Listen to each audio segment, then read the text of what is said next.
Background और ये देख रहे हैं हैदराबाद के नाले के हाल क्वार्टर में पानी बह रहा है और लोगों के घर में देख सकते हैं।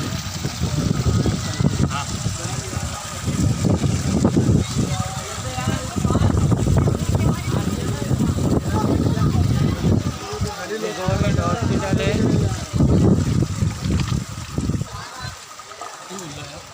ये नाले की हालत देखें। चप्पल भी टूट जा रही है ये